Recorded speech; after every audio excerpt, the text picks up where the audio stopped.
Hello viewers, আশা করি আপনারা সবাই ভালো আছেন। আজকে আমরা ইউএস এর গার্মেন্টস টেস্ট রিপোর্ট সম্পর্কে কথা বলবো।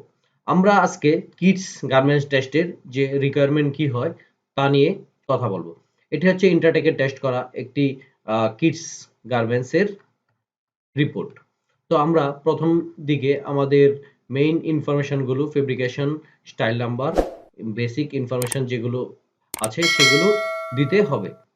এই ইনফরমেশনগুলো দেওয়ার পর আমরা একটা কেয়ার রিকমেন্ডেড ইনস্ট্রাকশন পাবো ল্যাব থেকে। তো ল্যাবের ইনস্ট্রাকশন হচ্ছে machine wash cold with light colour, non chlorine bleach only, tumble dry low, iron on lowest setting, do not dry clean. এটি হচ্ছে care instruction recommended by lab.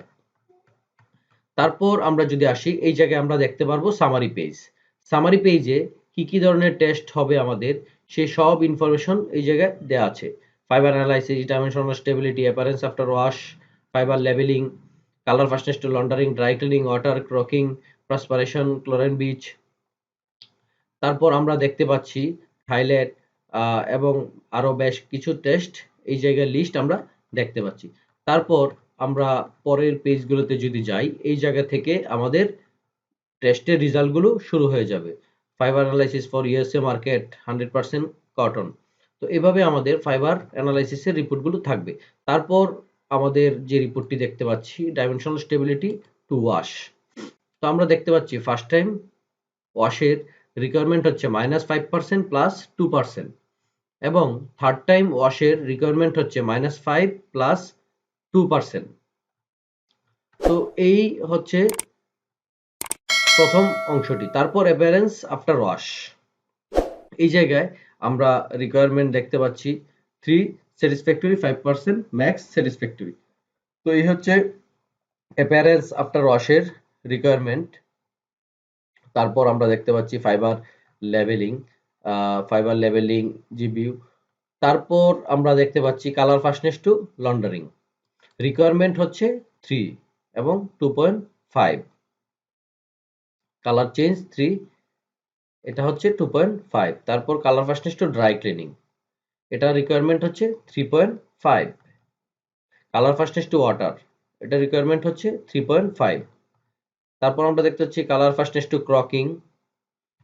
যদি ক্রকিং এর dry হয় সেক্ষেত্রে হবে রিকোয়ারমেন্ট 4 এবং ওয়েটের জন্য রিকোয়ারমেন্ট হবে 3। Colour fastness to light, requirement হচ্ছে 3। Colour fastness to perspiration, requirement হচ্ছে 3.5। তারপর আমরা দেখতে পাচ্ছি colour fastness to chlorine bleach, requirement হচ্ছে 4। Colour fastness to non chlorine bleach, requirement হচ্ছে 3। Colour fastness to saliva, requirement হচ্ছে 4। Present of other. তো এই বাকি এই টেস্টগুলো আমরা এই জায়গায় রিপোর্ট থেকে দেখে নিব। তো আমাদের এই রিপোর্টগুলো আমাদের করতে হয় স্মল পার্ট অ্যাটাচমেন্ট জিবি।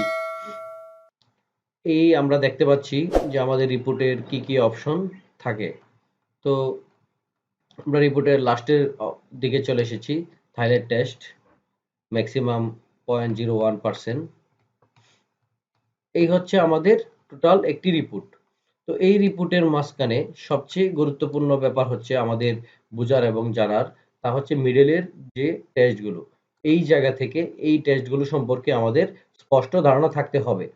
কারণ হচ্ছে এই টেস্ট রিপোর্টগুলো সব জায়গায় হয়ে থাকে, সব বায়ারেরই থাকে কোনো না কোনো কারণে। সো এই রিপোর্টগুলো সম্পর্কে আমরা যারা গার্মেন্টস লাইনে কাজ করব আমাদের খুবই একটি স্পষ্ট ধারণা থাকতে হবে। তো এই ছিল আজকের ভিডিও।